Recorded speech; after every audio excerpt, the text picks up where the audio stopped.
हर बात को सह जाना। तास्तितिक्षस्व भारत, जितना सहनशील होगा उतना बड़ा वो भक्त बनेगा। जब कोई इस मार्ग में चलता है तो उसके सामने इस बात की परीक्षा आती है, तुम कितना सह सकते हो। जब आपको बुरा लगना ही बंद हो जाएगा तो आपको भगवान परमानंद प्रदान करेंगे। जब तक बुरा लगता है तब तक साधन करो और उस बुराई को सह जाओ। जो आपसे कोई गाली दे रहा है, अपमान कर रहा है, निंदा कर रहा है, या काम क्रोध लोभ कुछ भी, सह जाओ, चुप रहो, शांत रहो, सह जाओ। नहीं, किसी से कह देते हैं तो हृदय थोड़ा खाली हो जाता है, तो कहते हैं यहां नहीं होगा। रहीमन मन की मन व्यथा रखिए मन में गोए, ये दिव्य सिद्धांत है। कहू ते कछ दुख घटी होई, कहने से दुख कम हो जाता है। पर काहि कहो यह जान न कोई, पर किससे कहूं, इस बात को कौन जानेगा। तो रहीमन मन की मन व्यथा रखिए मन में गोए, सुनी छलई हैं लोग सब बांट न ले है कोई। विनोद होने लगे, तुम्हारा मजाक बना देंगे लोग। सहनशील, बहुत गंभीर। वैसे भी साधुता की जब बातें आती है तो सहनशील, आशय, उदार, धीरज सहित विवेकी, जहां देखो तहां तितिक्षवः पहला शब्द है साधु के लक्षण का। यहां कह रहे हैं दो बातें भक्त की पहली पहचान। पहला, सहनशील कितना है। लोग उसे बुरा कहेंगे, उसकी हंसी उड़ाएंगे, उस पे कटाक्ष मारेंगे, उसका अपमान करेंगे, उसको छोड़ देने की धमकी देंगे, उसको लड़ने के लिए उत्साहित करेंगे। उसकी पराजय भी हो सकती है, पर वो शांत गंभीर, अपनी अंदर की वृत्ति को कभी विचलित ना होने दे, सह जाए। बहुत ध्यान देने की बात है। भजन करके उसे बचाना कठिन, बचा के पचाना कठिन। ये है भजन करना और उसको बचाना और उसको पचाना। आप को बुरा कहेंगे, पूज्य बाबा कह रहे, हंसी उड़ाएंगे, आपके कटाक्ष मारेंगे, बड़ा भजनानंदी बनता है, किसी से तो बात ही नहीं करता है, अपने को कुछ ज्यादा ही भगत समझते हैं क्या। ऐसे क्या क्या कटाक्ष करेंगे, आपको लड़ने के लिए उकसाएंगे, उत्साहित करेंगे कि आप लौट कर उनको जवाब दीजिए, लड़िए। वो ऐसा महसूस करवाएंगे कि आप हार गए, चुप हो गए, आप दब गए। चुप हो जाओ, हार जाओ, हरि को हरि नाम, मौन होकर चुपचाप सह जाओ। इस गुण से अध्यात्म की उन्नति बहुत जोर की होती है। सहिष्णु, सहनशीलता, तितिक्षा, इनको एक ही शब्द के पर्यायवाची है। सहित सहित बाढ़े भगत गृह तन गुरहित गार, सेवक जी महाराज कहते हैं। और जिसके अंदर सहनशीलता नहीं है तो वो केवल परमार्थ का आडंबर करेगा, स्वप्न में भी आध्यात्मिक उन्नति नहीं हो सकती। जागृत की तो बात जाने दो, पकड़ लीजिए। सबसे पहला लक्षण सहन करना। ये आप संकल्प कर ले कि जीवन में सब कुछ सहन करना है मुझे। जो सह गया सो साधु, जो टूट गया वो विषयी। यही बात हमको एक शराबी ने समझाई थी ब्रह्मावर्त बिठूर में। ए देखो, तिल तिल ये छवि काटी गई तो आज भगवान बन के पूज रही। ए बच्चा, टूटना नहीं। क्या भगवान का बाहरी स्वरूप था। वो बाहरी तो ऐसे मदिरा पान की एक लीला करते हैं दिखाए, लेकिन जब उपदेश मिला तो प्रणाम करके अंदर सोचा भगवान न जाने किस रूप में, और वो शब्द जीवन में नहीं भूला। खास बात होती कि जैसे ऐसे कोई बोल रहा है तो वो शब्द जीवन में नहीं भूला। ये टूटना नहीं, टूटना नहीं, कैसी भी परिस्थिति हो टूटना नहीं। यहां भी कह रहे जो सहिष्णु नहीं, सहनशील नहीं, वो आध्यात्मिक उन्नति जागृत की तो बात जाने दो, स्वप्न में भी नहीं होगी।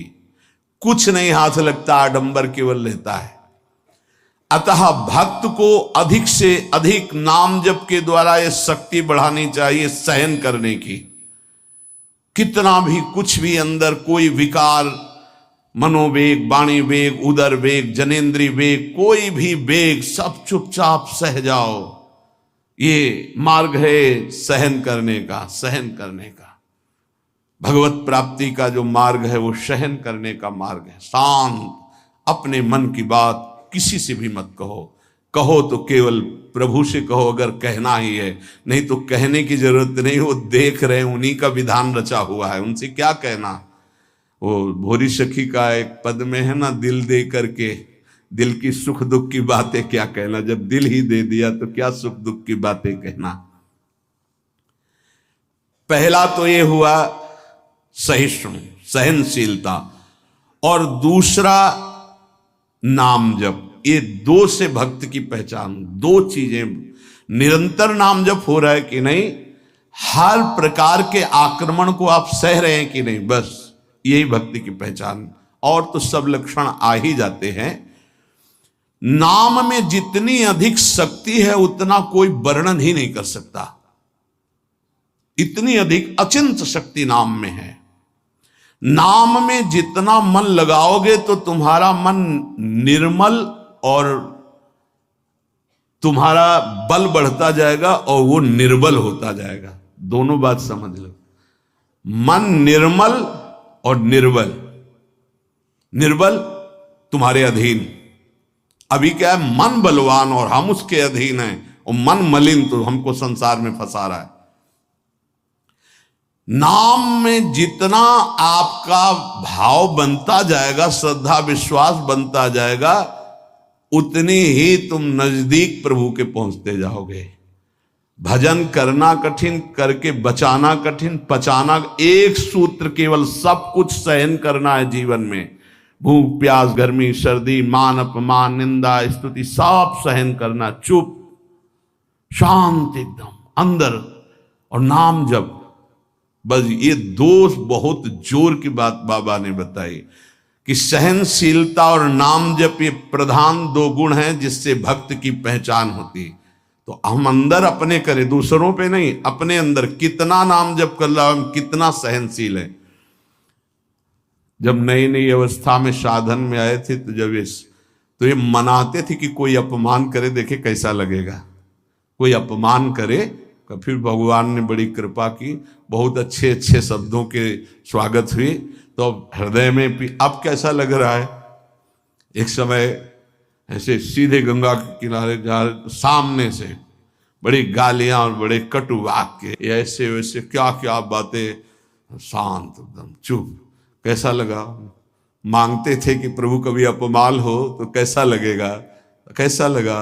शांत मन, हाँ चलो ठीक है आगे चलो।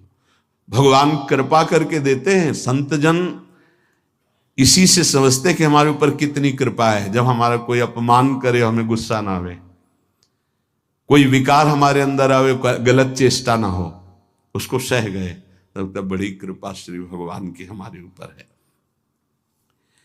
संसार का चिंतन तो सारी दुनिया करती है, यदि भक्त भी संसार का चिंतन है तो किस बात का भक्त है। अगर दो चीजें लानी, सहनशीलता और निरंतर भजन, तो ये 6 साधन हैं। ये 2 महान सद्गुण प्राप्ति के, भक्त के 2 महान सद्गुण, सहनशीलता और निरंतर नाम जप। अगर ये बात तुम्हें लानी है तो ये 6 साधन पूज्यपाद उड़िया बाबा जी महाराज बता रहे हैं। पहला, हल्का भोजन। पहला प्रहार भोजन पर किया है, और सच्ची बात है, और आप लोग भी अनुभव किए होंगे अगर भजन में चित्तवृत्ति लगाए हैं। पेट में वजन ज्यादा, भजन कम। देख लो, आप खुद देख लो। हल्का भोजन, इतना हल्का कि आप भोजन पाकर बैठे और आपको महसूस ना हो कि आपके पेट में वजन है, इतना भोजन पाया।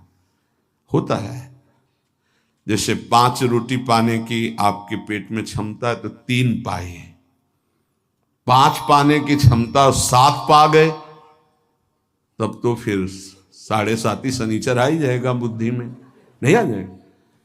बिल्कुल प्रमाद आ जाता है, पक्का प्रमाद आ जाता है। धन्यवाद है उन उपासकों को जो एक दिनचर्या में रहते हैं। हाँ ठीक है, 1 चम्मच खीर डाल दीजिए, 1 पीस से डाल, बस दोबारा हमसे मत पूछना, बस वो अपनी निष्ठा में रहते हैं। ये आहार विहार ही भजन में सबसे ज्यादा सहयोगी है और बाधक भी है। हल्का भोजन लिख रहे हैं बाबा, हल्का भोजन मतलब सुपाच्य भोजन और आधा पेट भोजन। एक दिन चर्चा हुई थी, अगर याद हो पीछे, 400 ग्राम अन्न में 24 घंटे में बहुत स्वस्थ शरीर रह सकता है। केवल रसेंद्री फंसाए है, रसेंद्री। हमें लगता है कि अगर हमें जीवन उछाल उत्साहित और बहुत सात्विक रखना है तो हल्का भोजन। दूसरी बात, प्राण संयम। ये जो बहुत जल्दी जल्दी श्वासें चलती हैं, इससे भजन में बड़ा बाधा पड़ती है।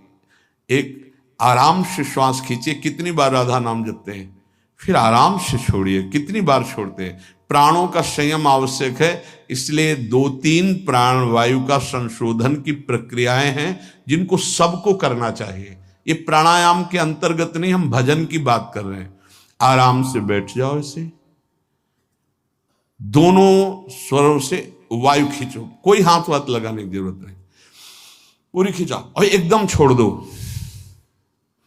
7 बार किया एक बार में, 4 बार ऐसा करो, आप देखना एक ये प्रक्रिया है, कोई हाथ लगाने की जरूरत नहीं। प्राणवायु का संशोधन, खींचा, रोक लिया, नाम जप कर रहे हैं, एकदम प्राण व्याकुल, छोड़ दिया। एक ये है आंतरिक कुंभक और एक बाह्य कुंभक, खाली किया, नाम जप करे बेटे, फिर तुरंत खाली किया, फिर रोक लिया, इसे बाय 3 बस कर लीजिए। आप देखिए आपके फेफड़े, आपकी छाती, आपका प्राण संयम। कोई हम ये नहीं कह रहे ऐसे करने की, और ये मात्र 2-2 मिनट का अभ्यास कर लीजिए। क्या जाता है ऐसे आराम से बैठ के, कोई जान भी नहीं रहा कि आप प्राणवायु का संशोधन कर रहे हैं, पर मेरुदंड सीधी होनी चाहिए।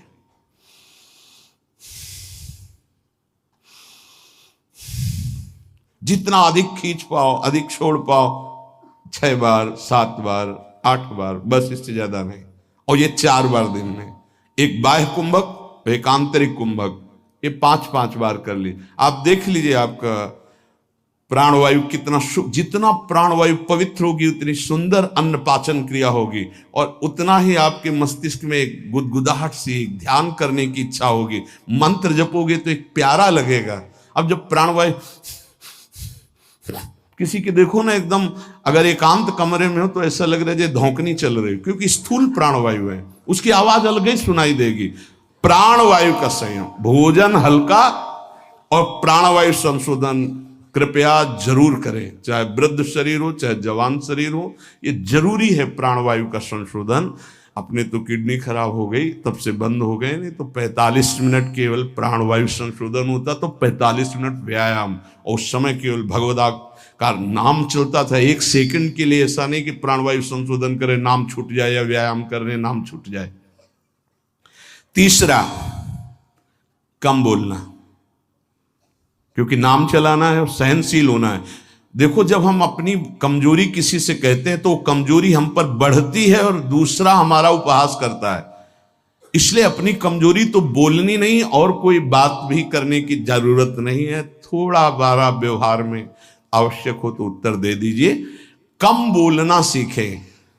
उपासक जब अपनी रहने पे रहता है तो हमें लगता है कि धन्यवाद का पात्र है, जो अपने को जलाकर प्रभु के चरणारविंद तक पहुंच रहा है। बहुत कठिन विषय है, प्रणाम है उसको जो अपने को जलाकर आगे बढ़ रहा है। कम बोलना, तीसरा। चौथा, किसी से कोई भी इच्छा न रखना, न व्यक्त करना। ये 2 महान सद्गुण आ जाएंगे, सहनशीलता और निरंतर भजन।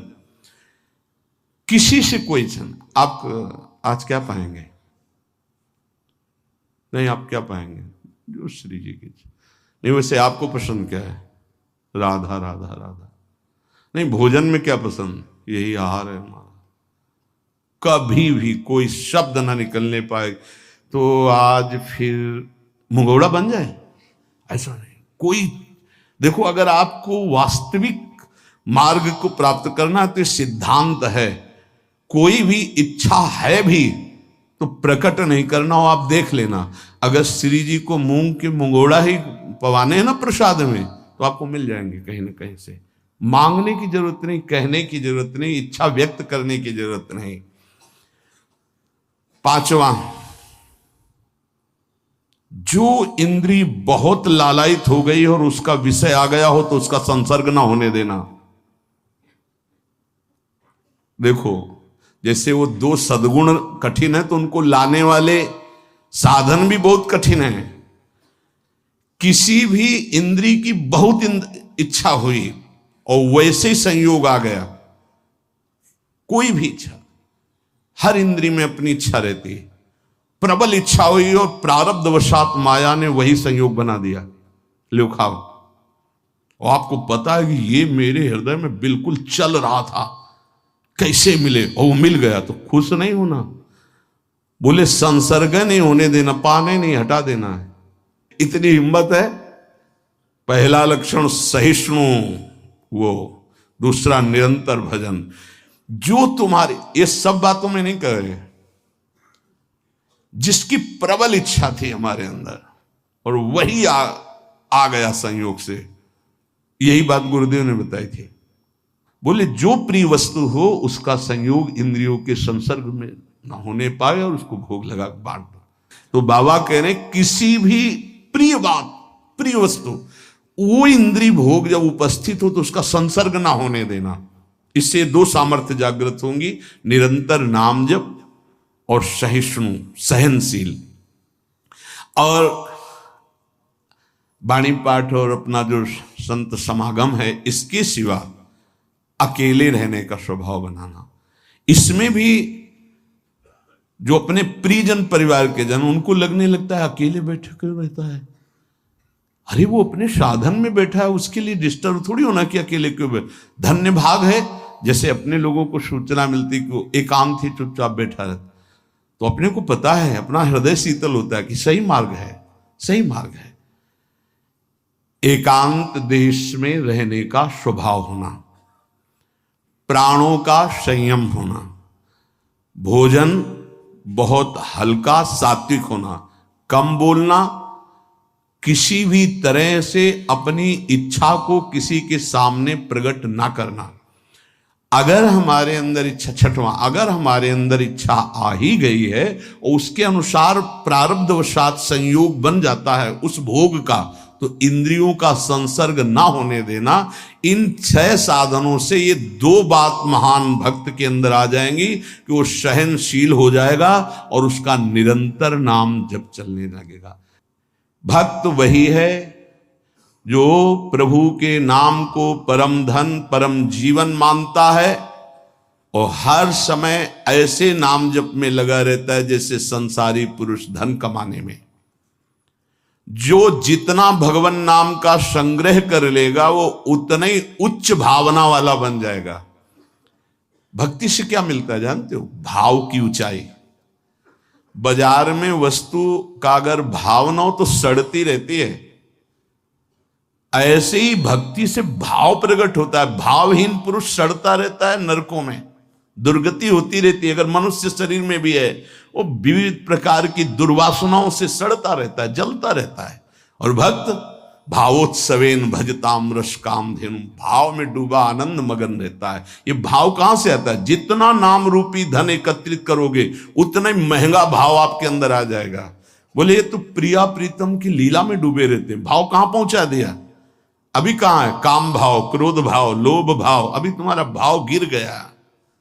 भाव उठाओ तो बोले कहां है? बोले प्रिया प्रीतम के भाव में। बोले ये कहां है? बोले काम भाव में, क्रोध भाव में, लोभ भाव में। भाव ही सब कुछ है। भगवान को पुकार करके साक्षात सामने प्रकट करने की सामर्थ्य भाव में ही है। भाव पूरित टेर ही करती मुझे लाचार है, भाव बिन सुनी पुकारे मैं कभी सुनता नहीं। बात ध्यान करो, भाव सारा। और ये भाव कहां से आता है? पूज्य उड़िया बाबा कह रहे, जो भक्त जितना अधिक नाम जप कर लेता है उतना ही बढ़िया भाव उसका बन जाता है। जो नाम कीर्तन पर विश्वास करता है कि नाम कीर्तन कर रहा हूं तो मेरे प्रभु यहीं बैठे सुन रहे हैं, भक्त का सदैव ऐसा भाव रहता है। मैं पद गायन कर रहा हूं, मेरी प्रियालाल मुस्कुरा रहे हैं, वो सुन रहे हैं। बाणी सी ध्रुवदास जी की सुन जोरी मुस्कात। अगर तुम्हें भाव नहीं आ रहा तो आचार्यों ने लिखा है कि जब 42 लीला गाई जाती है तो जोरी प्रिया प्रीतम परस्पर देखकर मुस्कुराते हैं और गायन और श्रवण करने वाले उपासकों पर कृपा करते हैं। जो सांसारिक पुस्तकों को, समाचार पत्र को और विलासिता भरी काम भरी बातों जिसमें लिखी हुई ऐसी पुस्तिकाओं को जो पढ़ते हैं वो कभी भक्त नहीं बन सकते। तो बाबा के समय मोबाइल नहीं चला था 60-70 वर्ष पहले, ये तो 35 वर्ष बहुत हुए होंगे, नहीं मोबाइल को भी लिख देते, क्योंकि उस समय पत्रिका ही गंदी बातों की लिखा पढ़ी वाली बातें पढ़ी। अब तो मोबाइल वाली बातें हैं। वो भक्त नहीं हो सकता जो गंदी बातें देखता है। नहीं, आपको तो अपनी वृत्ति पवित्र करनी, बचानी है। बहुत सावधानी की जरूरत है। एक छोटा सा बच्चा 13 वर्ष का, एकांतिक में, बहुत सुलझा व्यक्तित्व, अवस्था 13 वर्ष की, व्यक्तित्व बहुत सुलझा। जब वो अपने संयम की बात तो हम कहा भाई मोबाइल तो नहीं रखते, उनका लैपटॉप रखते, तो हम कहा उसमें भी वही गलती होती है क्या? क्योंकि कभी हमने तो बोले हाँ सर्च करके वैसे किया जा सकता है, तो उनका फिर तो गलती होने की संभावना है। बोले हो चुकी गलती, अब संभाल लो। छोटे छोटे बच्चों में गलती कराने की सामर्थ्य इस मोबाइल लैपटॉप में है। विश्वास कीजिए बहुत बढ़िया समय है, निकल चलो। ये माया फंसाने के लिए सब सूत्र फेंकेगी, आपको फंसना नहीं है। कोई सुख नहीं है, केवल जलन, केवल अशांति, केवल समय नष्ट होना। भक्त वही है जिसको भगवान से भी अधिक संत महात्मा प्यारे लगे।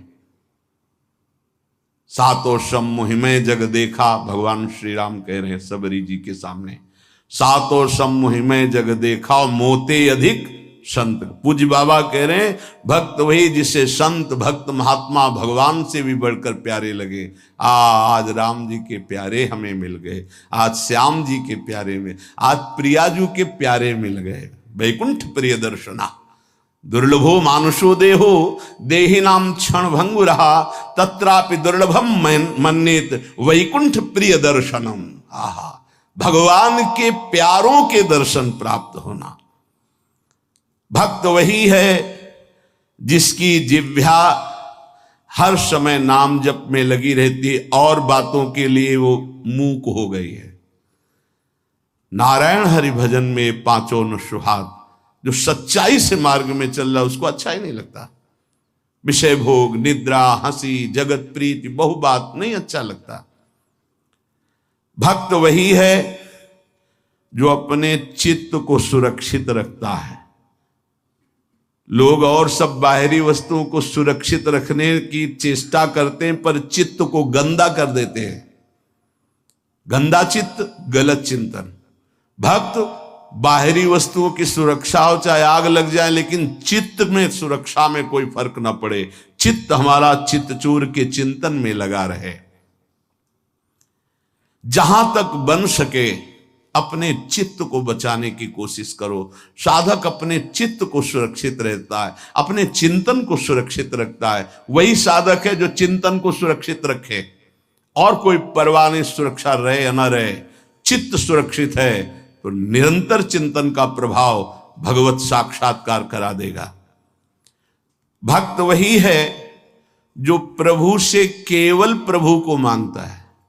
ध्यान दीजिए, भक्त वही है जो प्रभु से केवल प्रभु मांगता है कि आप चाहिए आप, हमें और कुछ नहीं चाहिए, बस आप मेरे हैं, मैं ऐसा मस्त रहूं, बस ये हमें चाहिए और कुछ नहीं।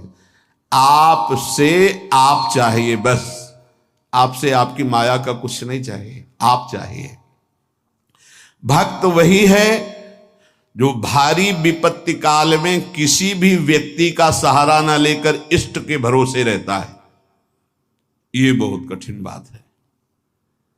जब आपके अंदर कोई समस्या जागृत होती, विपत्ति जागृत होती, तो आपका मन कहां जाता है? प्रियाजू पे, या किसी व्यक्ति, किसी सलाहकार मित्र, यार हम बहुत समस्या में हैं, बहुत हमारा मन अशांत है। नहीं, नहीं कहना। प्रभु की छवि लो और छाती से लगा के उनसे बात करो, हमारा चित्त बहुत अशांत है, प्यारे आप संभाल दो। या बाहरी कोई विपत्ति है तो आप बात करके देखो ना कभी, पर भाव नहीं है तो बताया नहीं। फिर वो भाव बिन सुनी पुकारे मैं कभी सुनता नहीं, इसीलिए नाम जप से भाव का जागरण होता है। भाव से यदि पुकारे तो हमने सेकंड में परिवर्तन होते हुए देखा। 1 सेकंड में परिस्थिति का परिवर्तन, 1 सेकंड में भारी से भारी समस्या का समाधान, जो ही प्रभु से प्रार्थना, उसका तत्काल परिणाम देखा है। एक मात्र भगवत चिंतन ही समस्त विपत्तियों के नाश का उपाय है। हरि स्मृति सर्व विपदि मोक्षणम। इसलिए कभी किसी से सहायता मत मांगो।